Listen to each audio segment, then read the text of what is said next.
Master బాగా చెప్పేస్తేనో పిల్లలు బాగా చదివేస్తేనో కేవలం అభివృద్ధి చెందదు.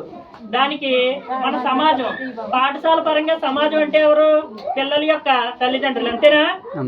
తల్లిదండ్రులు మరియు ఉపాధ్యాయులు, పిల్లలు, తర్వాత గ్రామ ప్రజలు, పెద్దలు, పురజనులు వీళ్ళందరూ కలిసి సముష్టిగా కృషి చేస్తేనే మన పాఠశాల అనేది అభివృద్ధి చేస్తుంది, అంతేనా? అలా జరగడం కోసమే మన ప్రభుత్వం వారు ఇంతటి బడ్జెట్ అయినా సరే, పిల్లలకి క్లాసులు పోయినా సరే ఈ సమావేశాన్ని సంవత్సరానికి 2 సార్లు ఏర్పాటు చేస్తున్నారు, అంతేనా? ఆల్రెడీ మీకు ఇది జూలైలో అయ్యింది, ఒక సమావేశం అయిందా?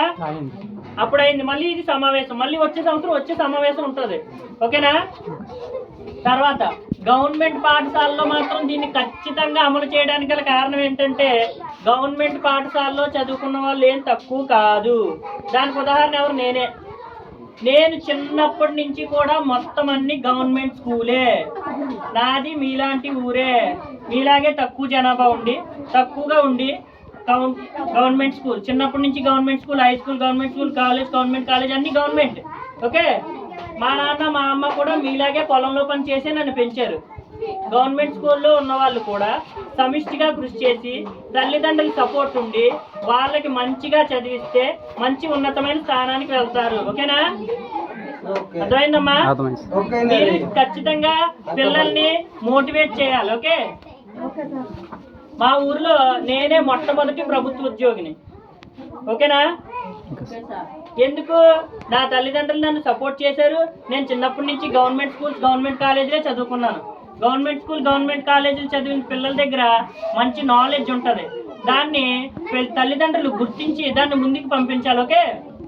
మీ పిల్లలు కూడా మంచి స్థానంలో ఉండడానికి నా వంతు పూర్తిగా కృషి చేస్తానని మీ అందరికీ నేను హామీ ఇస్తున్నాను, ఓకే?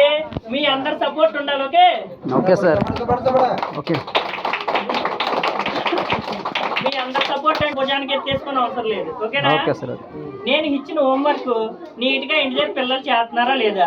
ఒక్కొక్క రోజు నేను ఒక్కడే హెచ్ఎం కమ్ టీచర్ అవ్వడం వల్ల ఒక్కొక్క రోజు హోంవర్క్ ఇవ్వడం కుదరకపోవచ్చు, ఓకేనా? సడన్ గా ఏదైనా బ్యాంక్ వర్క్ తగిలింది అనుకో, నేను వెళ్ళాల్సి రావచ్చు మధ్యాహ్నం. ఆ రోజు నాకు హోంవర్క్ ఇవ్వడానికి అవ్వదు, అంతేనా? అలాగని ఈ రోజు సార్ హోంవర్క్ ఇవ్వలేదని చెప్పి పిల్లల్ని మీరు ఆడుకోనివ్వకూడదు. ఆడుకోవచ్చు. ఇంటికి వచ్చిన తర్వాత నేను చాలాసార్లు గమనిస్తున్నానమ్మా, ఇంటికి వెళ్ళిన తర్వాత పిల్లలు యూనిఫామ్తోనే ఆడుకుంటున్నారు. వాళ్ళకి తెలియదు, వాళ్ళు చిన్నపిల్లలు కాబట్టి. మీరేం చేస్తారంటే ఇంటికి వెళ్ళిన తర్వాత పిల్లల్ని యూనిఫామ్ ఇప్పించి పక్కన పెట్టి వేరే బట్టలు వేసుకొని కొంచెం అన్నం పెట్టి హోంవర్క్ చేసిన తర్వాత అప్పుడు ఆడుకోవడానికి వదలండి. ఇన్ కేస్ వాళ్ళు ఈరోజు సార్ హోంవర్క్ ఇవ్వలేదు అని చెప్పారనుకోండి, ఏదో ఒకటి తీసి చదవమనండి ఒక అరగంట, ఓకేనా?